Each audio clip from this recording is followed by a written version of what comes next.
is Mike Proctor here again with Real Wealth Podcast, and I'm here with guest Sam Lucciarini.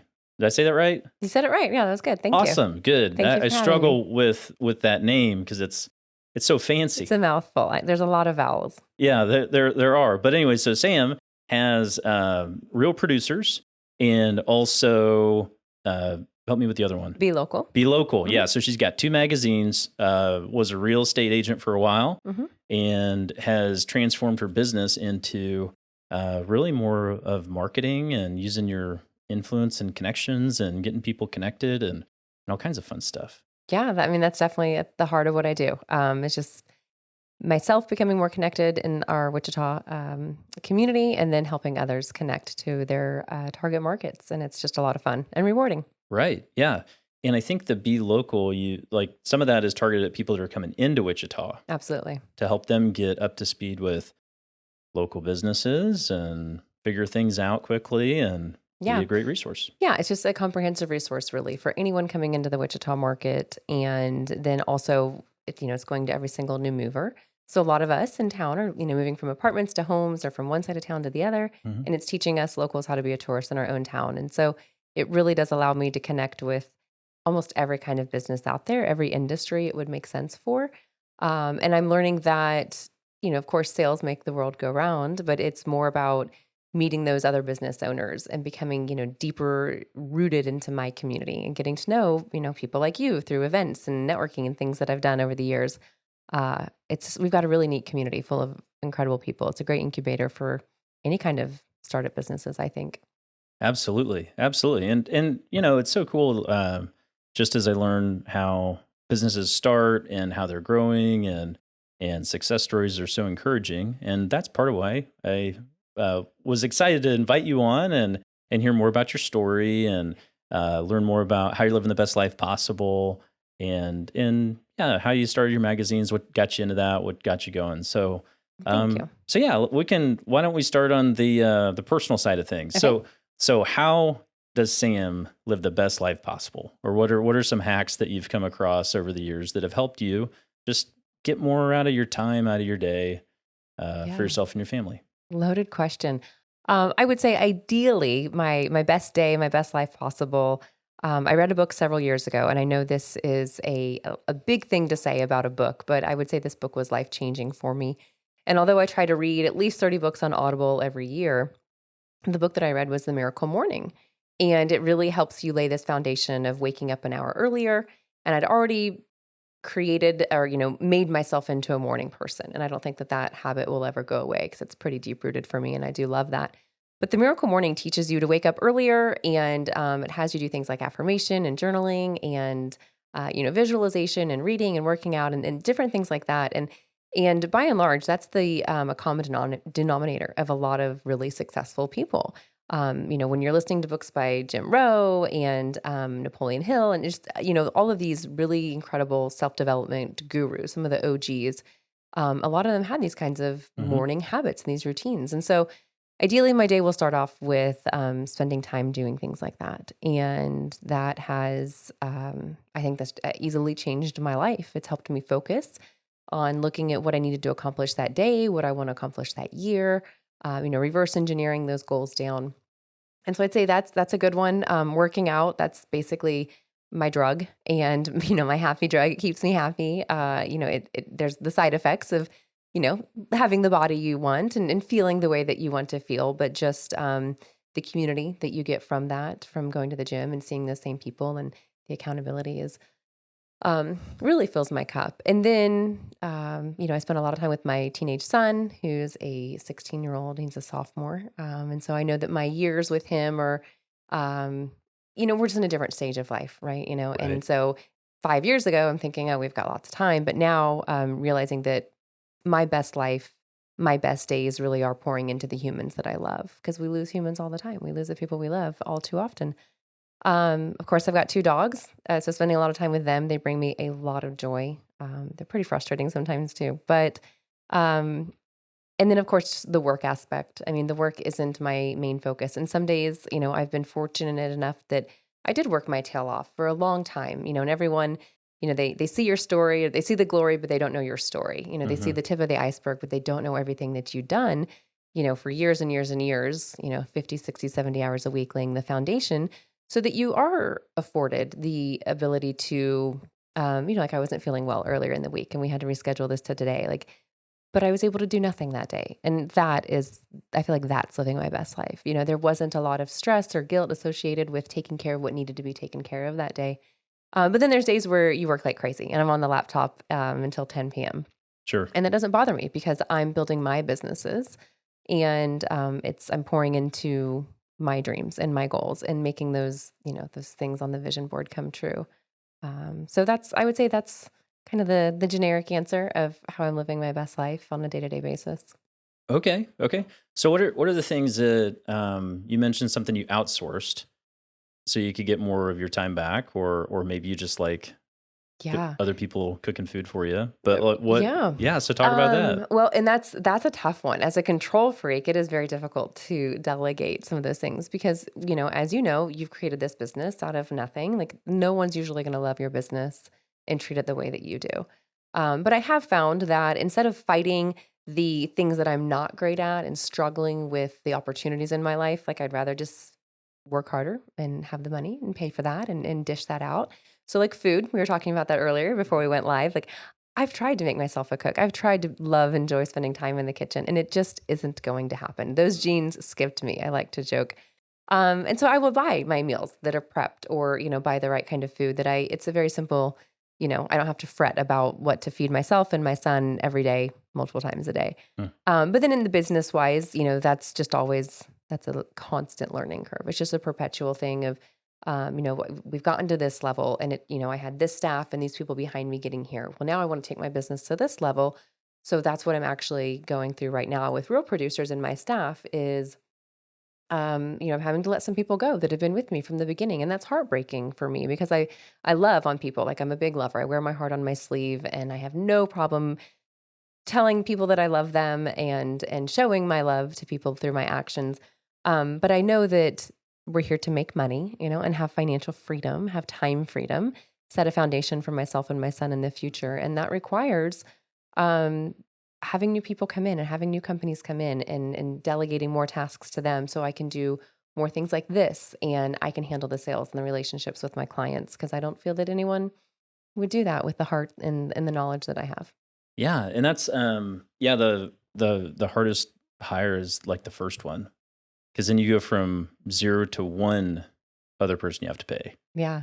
and And trying not to or micromanage. 1 to 2, however you wanna look at it, but yeah, not trying, yeah. No, that's a really tough transition, and then but the more you grow, the easier it hopefully gets because your marginal increase isn't as big. Yeah. Well, and you learn a lot of lessons in who you hire, who you bring into your circle, who you bring into your business. Um, and the right people are worth their weight in gold. Figuring that out too. That we do have to spend some money sometimes to make some money. Yeah, Yeah. absolutely. Yeah, so what was maybe a learning lesson for you, or a period or a story that you've got of something that was difficult that you grew through it, learned through it? Gosh, there have been a lot of learning lessons. So it's been just over 3 years since I started my first magazine, Real Producers. And that required a tremendous amount of grit.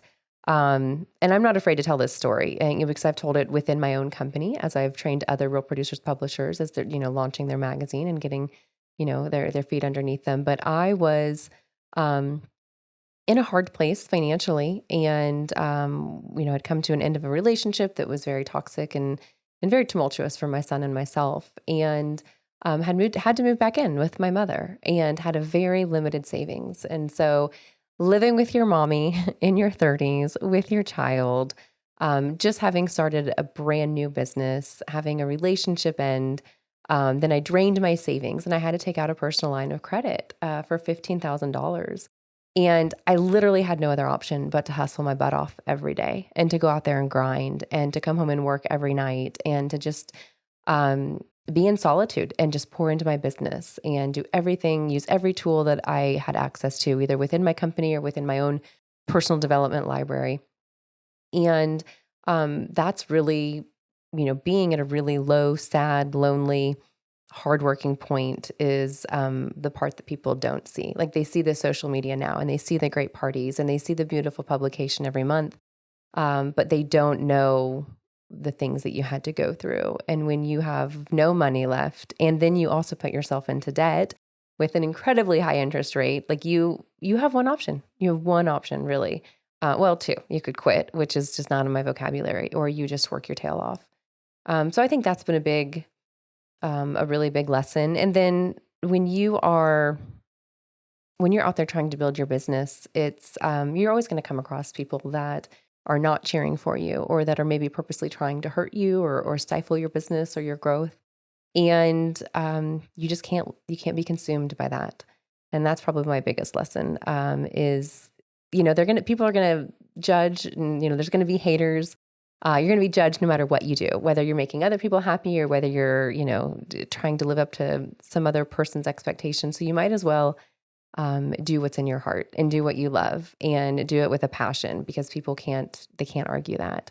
And people will see that, and that'll shine through. And eventually the negativity fades, or people move on to the next drama, and you just continue to keep your head down and keep building, because you know that's your belief. That's what's in your heart. That's the right thing to do.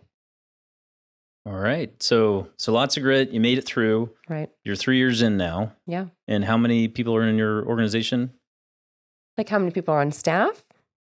Or Sure. Well, okay. So we have a staff of, I would say, less than 10, about 8 or 9 right now. Okay. Including myself. And that's for both publications. And there's some crossover there. There's some of my staff that can do things for both of them. And then as far as in the Real Producers platform, I really try to just build relationships with everyone that's in the real estate industry, honestly. So it started out as really just loving on the top 300 residential realtors and uniting them, connecting them, telling their stories, inviting them to the events, getting businesses in there like home inspectors, lenders, title companies, things like that want to build relationships and get ROI from agents. But then COVID hit, and there's always silver linings in all of those things. And part of that for me was having been a third generation real estate professional in Wichita and growing up in it my entire life with my grandparents and my parents, I realized that I could bring our real estate community together even more so than what was, on paper in my franchise disclosure documents and what all the other 120 Real Producers publishers are doing. I could do it differently because I had that creative freedom. And I wanted to bring more of our commercial agents into the platform, and the residential agents that aren't Realtor members. And so all in all, that probably increased my audience, if you will, by tenfold. Mm-hmm. And so it takes a lot of work every month to keep those lists updated and to stay on top of it. But now I would say our Real Producers publication is focusing on, I would say, the entire real estate industry in Wichita, which is about 3,000 people. So commercial, residential, ancillary businesses, all of that. Yeah. But still very niche. We're over 600,000 people in the greater Wichita area. And Real Producers is, if you don't care about real estate, then you probably have never heard of it, and that's okay. How many copies do you put out? So the Real Producers publication is physically mailed to the top 300 residential realtors. Oh. I'm also mailing it to about every broker in town. And then we're organically bringing in a lot more of the commercial brokers and agents. And so that's looking at about 400 magazines a month for Real Producers. But the PDF, the digital version, is going to the entire 3,000 eyeballs via email every month. Oh, nice. Yeah. And then, okay. Of course, we've got social media, which is public, and that's a platform that people can refer to and see. And that's just a totally different animal, a lot different from the magazine. There's some crossover there, but it's just another facet of the business. It's not just advertising in a magazine or telling someone's story. I try to make it a family. Mm-hmm. Yeah, and in the digital side of it, everybody's got their phone. Right. Always. Yeah. Yep. They're looking up their emails at night on the computer, or they're on their phone constantly. And so we take advantage of that. That's right. Yeah. That's right. So how, with so many magazines failing, what do you think has made the difference for Real Producers to launch from 3 years ago and be on a great trajectory today? Or be local, either one. Yeah. Well, by the grace of God, I would say number one, my unwillingness to quit Like just, I still feel like I'm just getting started, and this genuinely fills my cup. I mean, it fills my heart. I love it. I think people can sense that. They can sense that passion and that excitement and that love that I have for the industry. I'm not out there trying to sell homes. I've interviewed hundreds of agents over the past 3 years, and I'll look at every single one of them in the eye. And in the most loving way possible, I'll say, like, I have the best real estate job in Wichita. Like, I just get to meet every single one of you and tell your stories. I'm not trying to sell real estate. I don't want your listings. I don't want your buyers. I want nothing to do with that. But I think my knowledge, my history in our industry, and it's the perfect thing. I mean, I like to use the analogy that you look back on your past, all the people you've met, the jobs you've had, the positions you've filled, and it's all been quilted together, stitched together into this beautiful quilt where you're exactly where you need to be. You're using all of those skills, all of your gifts, and you're doing what you were made to do. And that's exactly what I feel like I'm doing. Not to be too dramatic or fairy tale, but I really do feel like this is exactly what I was meant to do. Cool. And I hope that I will continue to work, and I hope and pray that I've got a lot of longevity with this, many, many years, decades ahead of me. Are you starting to franchise that out to other areas yet? So these are franchises, Okay. actually. Yep. So I own our Wichita area for both of the franchises. So we have Oh, over 100 Real Producer franchises across the nation, and then over 100 Be Locals across the nation as well. So I do have this really beautiful, blueprint of and network of other publishers across the country that we can rely upon and bounce ideas off of or go field train with. Um, and then that's really helpful. But then we also have so much freedom in doing whatever we really want to. Like I'm one of two or three out of 100 real producers that care about or include commercial agents. Like a lot of them don't. They just stay in the residential realm. But I see the need to help bridge that gap. And it all comes back to relationships. It all comes back to connecting. And I see the need to do that here in Wichita. So we'll continue on that journey too. yeah, very nice. Okay, yeah, and it's nice to have a system that there's already a bit of a formula there For that's sure. dialed in. It is very nice. Dialing it in is can be really expensive. I know. Well, yeah, that's you speaking from The trial and because error you side. started. Yes. Yeah, for sure. No, I'm very lucky that way. I've got an incredible company, and they do give us a lot of freedom, a lot of trust.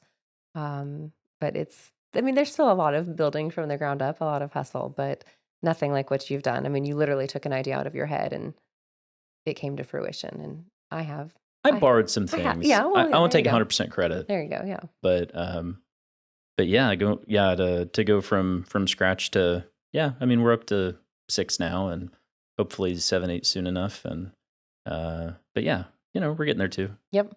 Yeah. Yeah. The growing pains. It's good. You have to take the bad with the good, It's all the good. difficult with the easy. Absolutely. Yeah. So what's maybe talk about? You have any mentors? I do. So recently I was a part of a really neat women's thing called The Thread that Audra Danelle started, and I love that. And that's opened the doors to lots of other relationships with incredible women in town. And um, through that cohort, that 6-month cohort with The Thread, we got a mentor. And so Ashley Till with the AZ Advisory Group was my mentor. And she's just a gem of a human being, and she's a really powerful successful, seasoned female entrepreneur here in town. And so she's kind of transitioning now to being a mentor. And she got to where she was because people believed in her and helped her. And I'm a huge believer in that. And so she's ready to reach her hand back and help others like myself with little decisions, like to financial planners, to CPAs, to big decisions. Like, do I do this? Do I add this to my business? Do I shut that down? So I would say she's my official mentor, right? And then my mother, of course, I have to give her credit. She's my best friend and biggest confidant, biggest cheerleader. And she herself has been an entrepreneur and also in the corporate world pretty equally through most of her busy working years. And then I've got just wonderful friends that are also just badass female business owners. And just we when I'm weak, they are strong and vice versa. And I think that's really important that my dad always said, like, you are who you surround yourself with, so you got to pick your friends wisely.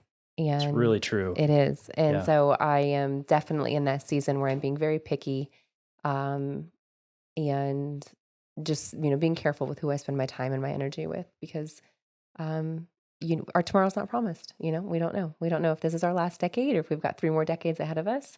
But I do. I really do want to live my best life. I mean, I've got a huge sticky note like that in my office of on paper words. What does living my best life look like? So it was interesting that that was kind of our topic today because I believe in that.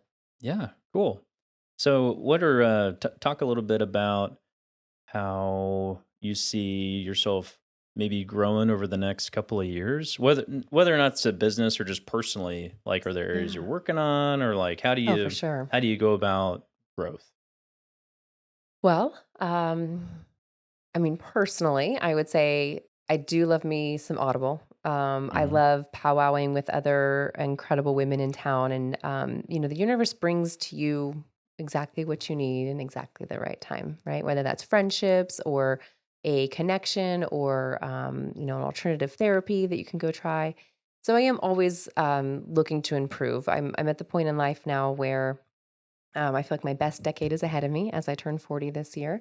And, money is good and business is good and health is good. And we've got all the wisdom from all of our mistakes of our 20s and 30s. And so being very happy with it right where I am right now, happy with myself, happy with my loneliness. But then knowing, and striving for these additional goals. So, lots of different alternative, like I said, therapies, whether that's breath work or Thai yoga massage or just a lot of self love, a lot of self care. Like Hmm. that's been a big theme for me in the last year or so. And then professionally, just constantly evolving. I tell all my salespeople like I am not the girl that you're going to sign a sales agreement with, and this piece of paper, your ad on this magazine is going to be magic and create this incredible ROI for you. That is not this. This takes some relationship building, and so continuing to find value, like what we were mentioning and kind of powwowing about before we went live, is things like this, like finding other things to do, thinking outside the box, taking the risk. Maybe we fail, but learning from others and surrounding yourself with other people. I know that if I want to start my podcast up and I have questions, like I know I could really, ask you or, what used to be, um, people that we thought were in competition. I think the biggest thing that's contributed to my growth and will continue to contribute to it over this next decade is just that mindset of abundance and collaboration. There's just so much more joy and things are so much easier that way. Hmm. So that's where we're headed now. It's about collaboration and um, growing and doing what is best for the business, not just about the money every month. Yeah. So, okay, I'm gonna bring it back to a couple things you said. Okay. I don't know, 5 6 minutes ago. Okay. But yeah, talk. So not everybody knows what breath work is, Ah, yes. but Oh, it's it's trippy, amazing. It's amazing. man. So, I think what's neat now is the stigma of going to a therapist or getting therapy is by and large removed. And if someone's going to judge us for it, then we don't want them in our life anyways, right? So I came across breath work actually from our mutual friend Maria Little. And there's this incredible human being named Brooke here from California that does breath work. And I've done therapy here and there, through different parts of life. And after a really difficult, challenging part about 10 months ago in my life, I decided, let's give this a try because talk therapy just wasn't enough. Like the typical sit with a therapist on a couch and they're in a chair, like, love those people. And nothing against them, but I needed something more. My soul was wanting something more. So, my experience with breath work, of course, Maria gave me her experience. So, I was a little bit prepared, if you will. But my experience was this powerful physical reaction, right? Things Yeah. that my body were doing that I didn't have control over. And I was kind of conscious, kind of not. And it was incredible. It was mind blowing. And it was the best 2 hours of my life, I would say.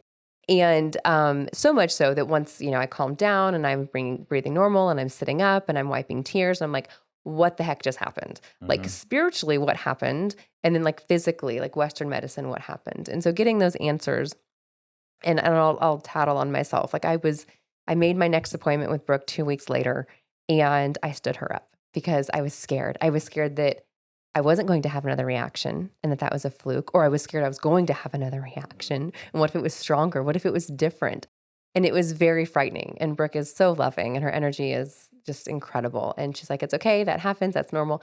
And now I've been on this journey with her for almost a year. And it's it's really, the breath is powerful. Our mind is powerful. I mean, we just don't know enough about what our bodies are capable of. And I've just experienced a lot of love and joy and healing, a lot of enlightenment just from just that simple modality. But that person has brought other people into my life and, more, different things to try and to do and to experience, things that I would have been rolling my eyes at 2 or 3 years ago, right? When then we did the thing with Matt Lilly and that whole Yeah. experience and meeting people through that. I mean, it's just That was the first time I did breath work. okay. Yes. So, and I had my doubts that breathwork was going to work when you're in a room full of other people because I just thought I was in the mind frame that it was just a very private thing between Brooke and yourself, and it's not. It was just as powerful.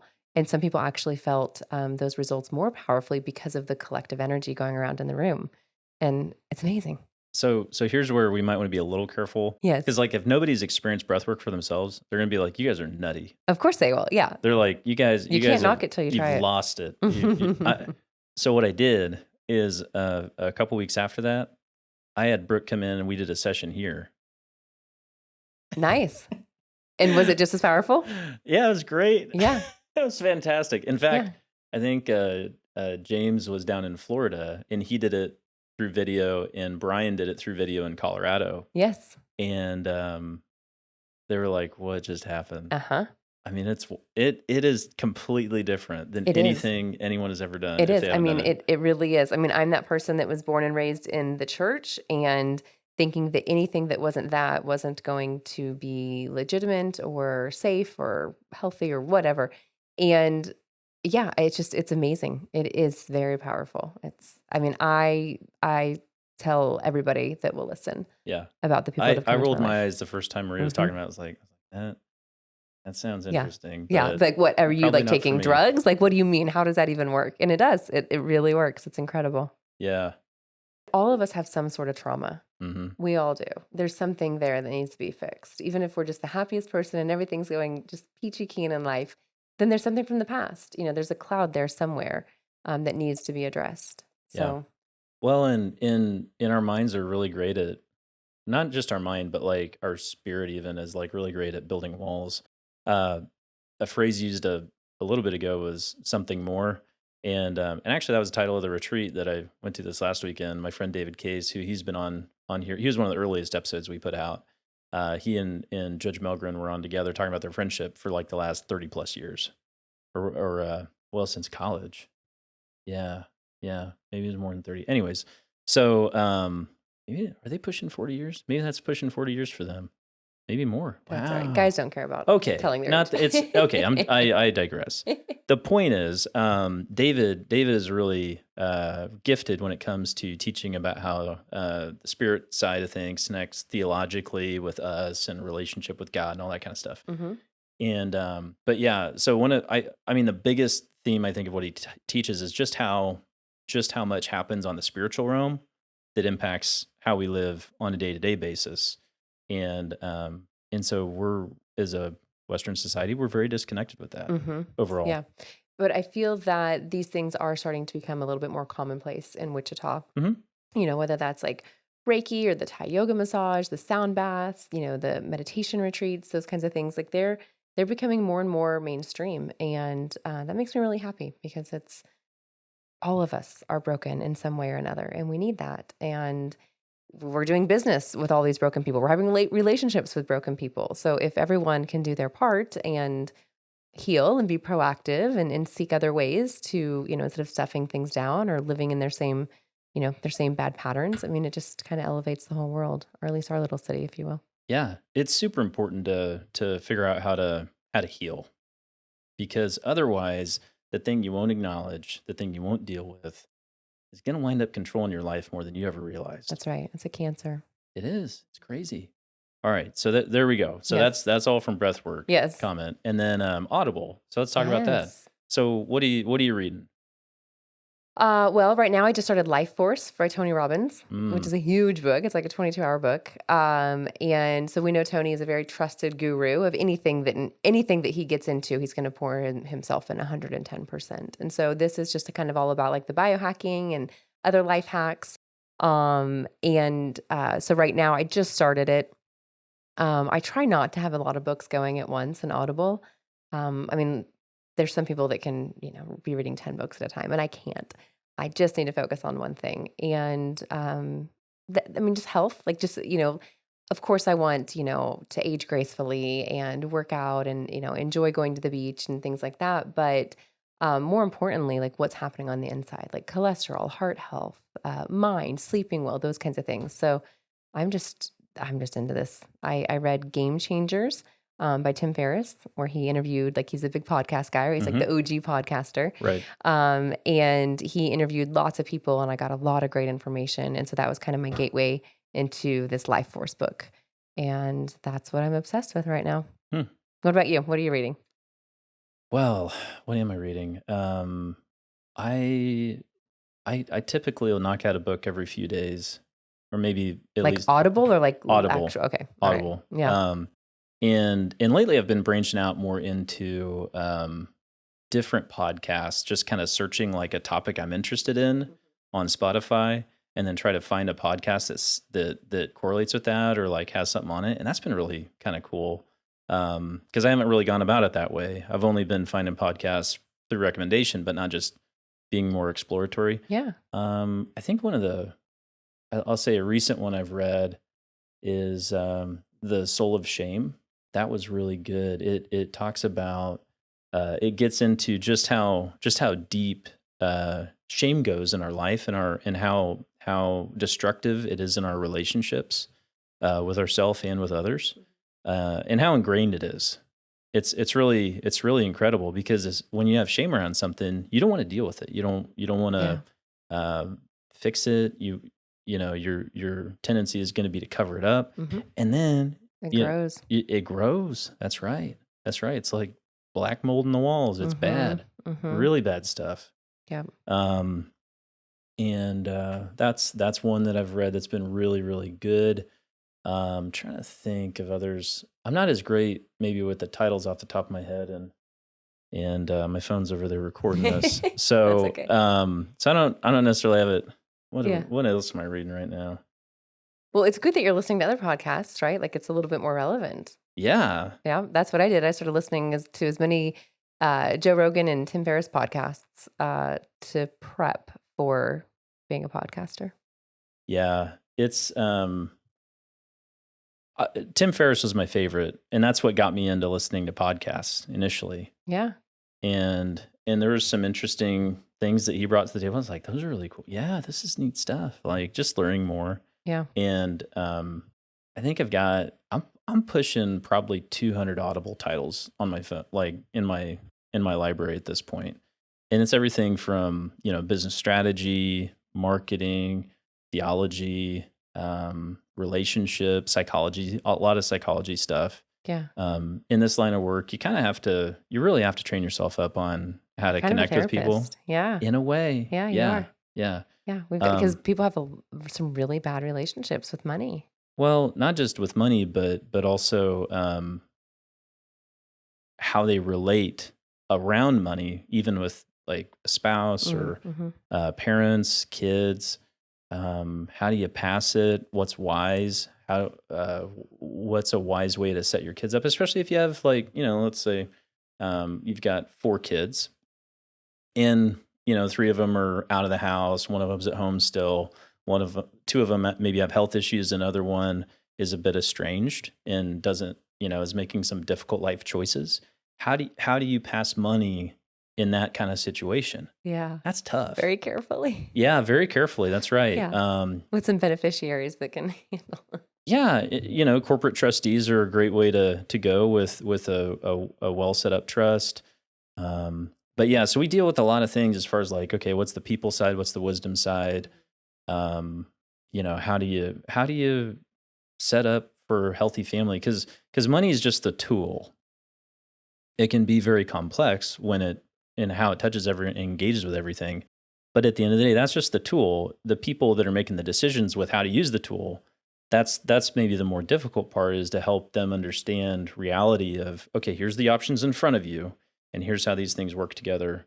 And now we get to make some decisions, and we have software that helps model it out and everything. See, now you're just talking, like, who's here Yeah. to pod? It's Sam's time, and I just ran over Sam's time. No, it's good. It's interesting. Yeah, but Because anyways, those are the next level things, as an entrepreneur. If you don't have an LLC or you're not an S corp, like, you learn the hard way, right? And so then you, the next year, after you've paid an exorbitant amount of taxes, you get that in order, and then another thing occurs, And so as an entrepreneur, you are, or small business owner, you learn lessons most of the time the hard way. mhm. And so, yeah, for me, of course, the next level is the will, the trust, the financial planner that's a broker, those kinds of things. Those are all important. So that's good for me because I'm visualizing what's coming next Yeah, as far as the things I have to check off. Because, now I'm pushing 40, but now I finally feel like I'm adulting. right. And you got to make sure you have a succession plan for the business, Right. because if you're gone and you're the center of the business, then it really ain't worth much. That's right. And then also know when the right time to offload it might be, whether that's when you get the right price today, or if you're just going to flat hold it for the next 30 years, or whatever Yeah. the deal is. But yeah. So there's all kinds of fun nichey things on that, and like, we help out with other things with leading edge growth, and so that's kind of fun. You're like really just like, man, you're teeing up things that I just get stuck on, Sorry. and I start talking. Well, it is a financial podcast, so it makes sense to talk about those things. Not really. It's more about lifestyle, Yeah. and it is about the entrepreneurial side. So, But you there's have some to have natural those comments. things. You have to take care of those things. Those ducks have to be in a row. And it does take a little bit of time and money to get that set up. And then you don't have to worry about it again, hopefully. And you go back to doing, living the best life, running the day-to-day business stuff. That's right. That's right.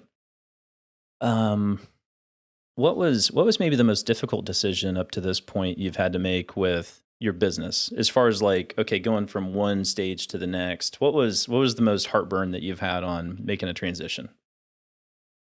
Well, I'd say the biggest transition was after Real Producers was up and running for a good 2 years. I had a decision to make. I could, divest my time and interest into something else, for an additional stream of revenue, or I could bring on a second product under my publishing umbrella.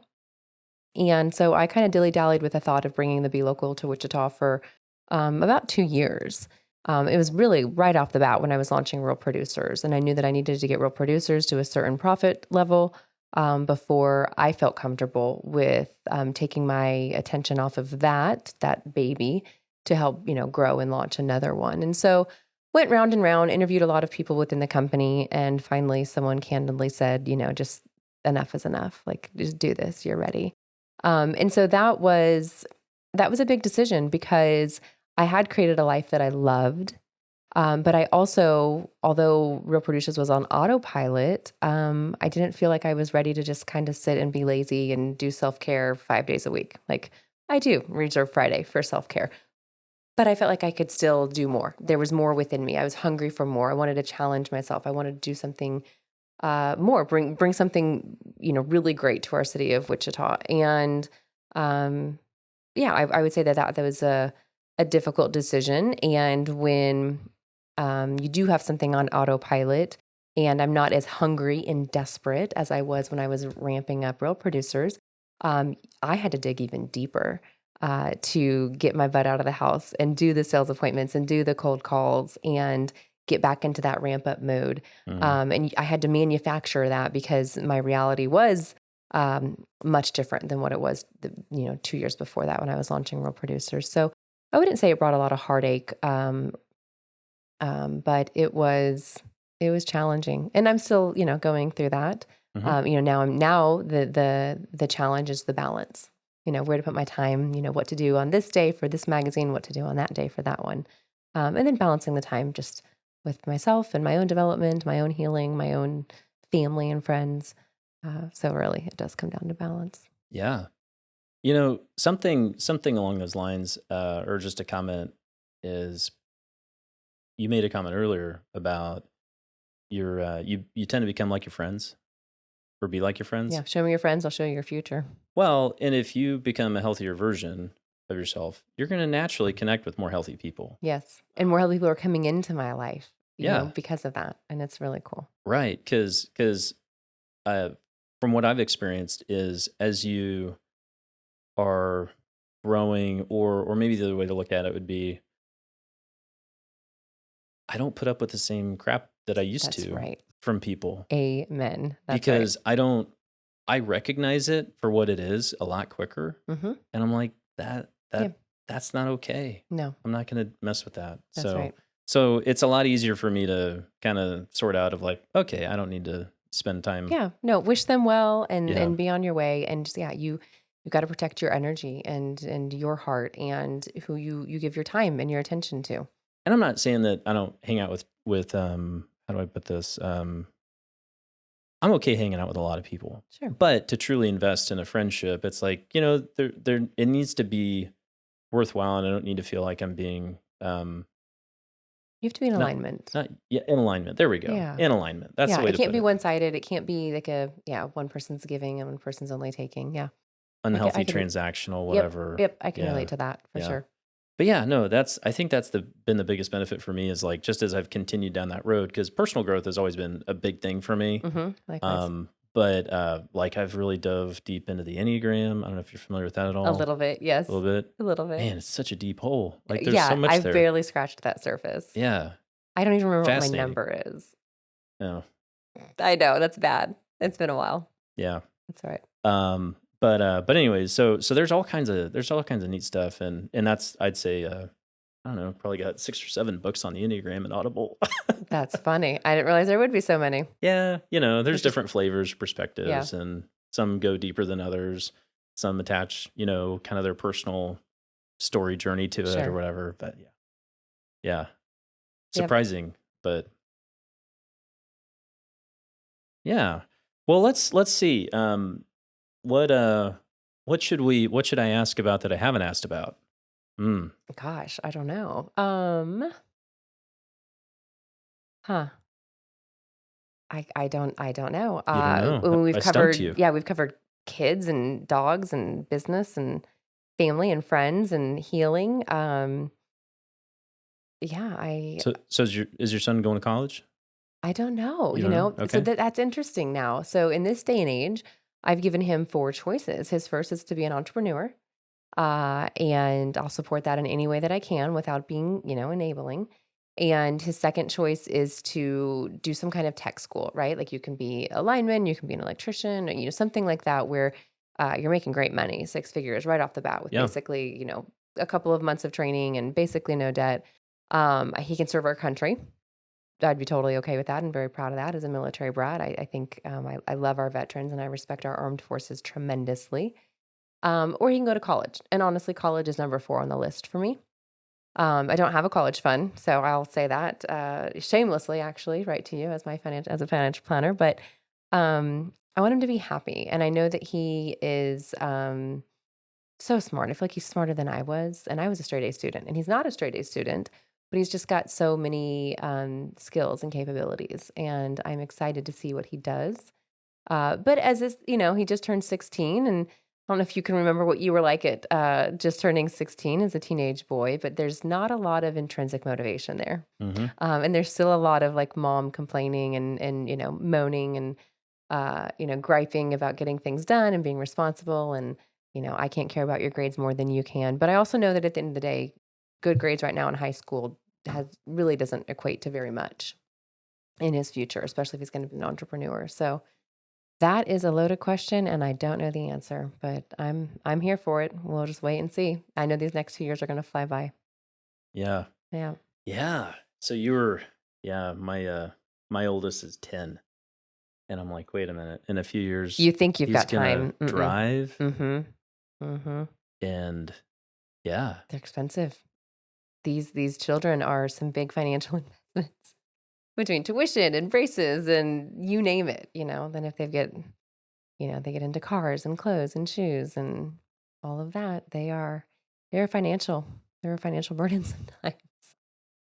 But I love them. It's good. Wouldn't change it for the world. I like the word investment better. Yes, yes, it is. They are an I investment. like that better. Yeah. It would be interesting to know what it costs in this day and age to raise a child.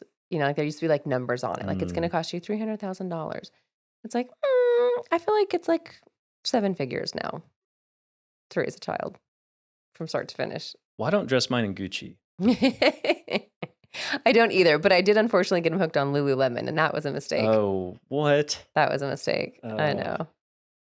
what? I know. Your That's okay. your 16-year-old son. Well, there was a period of time where like the shirts or the socks or like there was that small period of time or the shoes, like he could borrow my stuff. And I'm like, I have a boy, like stay out of my closet. Like if I had a girl, she'd be stealing all of my clothes and we'd probably have killed each other by now. But then thankfully that season didn't last long, but he does have his mother's taste in the finer things of life. And so, Mm. but that's why he's had a job since he turned 15. So there's that too. Okay, so you're not funding his Lululemon habit. No. At this point, when you are parenting a teenager, it's really just about high level blackmail and staying ahead of the game and negotiations. I Like, love I feel like I blackmail. need a negotiation expert to come in and help me learn how to navigate these conversations with this child who, I don't know how he learned how to litigate. I don't know when he learned that in his free time when he was playing Fortnite. Like, but it is. There's a lot of litigation going on in the household when you've got a 16-year-old son. Yeah. And that's okay. Yeah. Keeps me on my toes. Well, that's good because I was listening to this podcast just a day or two ago, and he was like, "Yeah, I'm working." Well, when he got his PhD, he said the one of the side effects or one of the benefits of it is it teaches you how to think because you get 6 years to go focus in on like one topic and really drill down on one topic and completely throw your brain against the wall over and over and over again, figure stuff out. But yeah, it's important that we're challenged mentally Oh, I am. by our Drake kids. does a great job of that with me. Yeah, yeah, absolutely, and keeps you sharp and keeps Yeah. you reworking your brain and all Yep. that stuff. So Yeah. that's good. Different times. Definitely not the times that we grew up in, for sure. hmm Yeah, when I was his age, I wasn't buying Lululemon.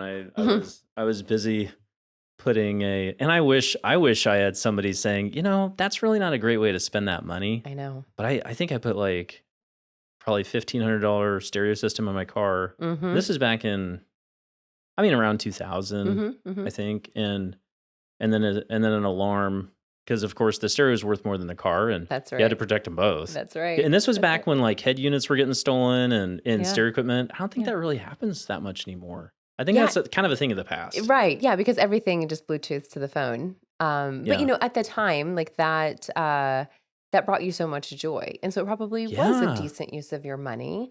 To Whereas the like to the point now, where my neighbors would come out yelling, they're like, "You're shaking stuff off our walls. Turn that down." yeah, yeah. And now you might have a hearing damage. No, I think that equivalent now these days are their their games and their in-app Uh-huh. purchases, and they've Right. got access to children across the globe. Right. And then there's social media. Not that social media costs them any money; it's certainly costing them a lot of time. But yeah, really, there's so much for free now. Like they can consume all the knowledge they want for free off of podcasts, off of YouTube. They can learn anything Right. without necessarily having to go to school or a tech school. So yeah, I think, inflation is terrible right now. We won't go down that rabbit hole. But just the food and him putting gas in his car, like those are the things he's spending money on, along with savings, so I'll see the bank account and I'll see him have to pull money, or I'll tell him like, you're really low. You need to pull money from your own savings and you need to cut the crap. Like quit going to Wendy's and spending $30. You're not a baller. You don't need to buy food for you and your friends. Like, Oh, that's there's how you get to lessons. 30 at Wendy's? That's how I'm you get like, 30 "My bucks at Wendy's. goodness. Mm-hmm. Yeah. Wow. So there's, and that's the other thing, right? Is allowing our children to fall and skin their knees and experience these consequences when they're really not that big yet. hmm If his bank account goes to 40 cents, then he knows like that was a mistake, and I'll let him suffer for a little while before we fix that. But that's no, those are all the good lessons. There's some tough love there. Yeah. Now, I will say the money that how do you say that nicely? I wasted, Yes. was money that I'd earned. Yes. So I worked all the way through too. Yep. but it is interesting just how much more access there is today to information. Because I remember, I mean, we'd get those little AOL things in the mail and put the CD in the drive and be like, "Hey, get off the phone," so the dial-up could go Yeah, so it through. was a little bit faster. Yeah, but now, you have these Kindle tablets for kids, and they've got all these apps on there, and thank goodness we can control the content that gets there. But yeah, the access is completely different. It is. The things that establish pecking order is completely different. Well, not everything, but a lot of things. It's changed a lot. It is. It has Yeah, really these changed children a are lot. living on social media, and that was not our reality. No. So teaching them the what's important and the time management and the discipline. I mean, we as adults still struggle with those things. So sometimes it's like the pot calling the kettle black, but they do. They need that. And yeah, when you're mom and dad, like I am, like there's I can come down really hard, and then I can be really loving with some TLC. And those are the two roles that I play. Mhm. Yeah. Okay, so what we grew up around, how much that impacts how we see things.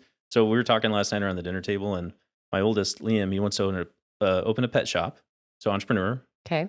I'm a little bit proud about this, but Yeah. then there's this piece of it. I was like, I don't know how I feel about that. And then the next two, they both want to be YouTubers. Yeah. So all three entrepreneurs, but like it's like, Well, I mean, we have like that's what I want to local do for a living. children. It's like what? Yeah, we've got a local kid here in town that did become a multimillionaire from his YouTube Oh, channel. really? Who's Yeah. that? The guy that did all the trampoline jumping tricks and stuff, and he drives like the exotic cars around town. I cannot remember his name, but I mean, and that was several years ago, 5, 6, Huh. 7 years ago. So I mean, it's absolutely, it's not just a possibility. It's a It's real probable. industry. Yeah, Yeah. it absolutely is. Yeah. Where they become influencers that are monetizing their social media accounts or recording their screen when they're playing Fortnite and then getting subscribers to YouTube and monetizing that. I mean, And now that's we've the really reality. we've probably lost quite a few people on the podcast now going down this rabbit Probably hole. that's okay. Well, that's if they've got teenagers and they know anything about Fortnite, then they're probably still listening. Yeah. Well, yeah, maybe. Yeah. Because they're rolling their eyes too Because they're rolling their eyes. about how much time and how loud our children get when they're doing those things. Uh-huh. Yeah. Yeah. Yeah, that's okay. Well, anyways. So he's employed gainfully and he's got good taste in fashion. There we A go. couple of good positives there. Yes. Yeah. Good boy. I'm very lucky. Very lucky. All right. Well, what should we know maybe about real producers or be local or what comments would you like to share with us about your businesses? Well, thank you for asking. I mean, really, I'll just, shameless plug is that, if there's any businesses out there that are genuinely interested in and ready to invest in creating relationships with agents, that I think that Real Producers is probably the most efficient and effective way to do that. And then as far as Be Local goes, businesses will always need to be filling their pipelines. There's always going to be people that move either out of town or out of your area so that your business might not be in their bubble, their spending bubble. And so any businesses that see homeowners as their target market, then I think that Be Local would be worth sitting down and learning about. And the biggest thing I think I've learned, and this is something that I forgot to say earlier when you had asked, is sales can be hard, right? It's the most rewarding, right? Because you only reap what you've sown. Like you only eat what you kill. You got to wake up every day and continue to go out there and hunt. Mhm. But what I've learned is to develop a little bit thicker skin and not take things so personally and know that no's typically mean not yet. And it's just been really encouraging to watch several companies come around that have watched me over the past 2 or 3 years saying, okay, you've proven it. One of my favorite sayings is, I can show you better than I can tell you, that your actions speak so much louder than your words. And I've proven what I've been able to do. And so they're coming back to me now saying, hey, I know I told you no 3 years ago, but I'm ready. And that is, that's currency to me that is far more important than any money that's coming in every month. Like that is, that's just something that I think people, if they're in sales, need to remember that this is an incredible community. There's enough business here. There's enough money to go around. And that just, when you pour your heart into something, you never know why they're saying no. And it probably has nothing to do with you or your product. And then just to continue to love on them and, love on them on social media and see them out and about. And it's incredible the things that, what you sow and how much later you can reap that. Right. Yeah. Yeah, and even so this is not something that was taught when I was getting started. And they were like, "Oh yeah, go get, don't worry about the nose, whatever." And that was fine. But really there's a term around that. It's called differentiation. Okay. And so it's being able to be in a space and be yourself to a point where really somebody else isn't going to impact how you behave or how you are. So you be you, and they're going to make their choice, and you let them make their choice, and you can be fine with that, Yes. you I love know, that. and that's not going to impact your day. Yeah. Now, obviously you want to make sales, and Sure. you're in business to do that, but you can let that be and just be fine with it. Yeah. Non-attachment. Yeah. I mean, and so I think that also, as we are working on our personal development and self-development and the professional development, that it takes, I mean, that's the muscle memory. That takes a lot of working out, if you will, to get to that point where you are, for the most part, unaffected by the nose or whatever other junk might be going on personally or Yeah, professionally. you can give them the space to make the decision for themselves, and then, your next decision is, "Okay, who else can we help?" That's right. You That's know? right. Yeah, and that's the other thing. Like when you know you have a good business, a good product, that's okay. Like you have to meet with hundreds of people before you get those, 100 clients that you really love that are a good fit because not everyone's going to be a good fit. Mhm. Yeah, right. Well, okay, so I asked a wind down question, and then we kinda wound back up, but, That's okay.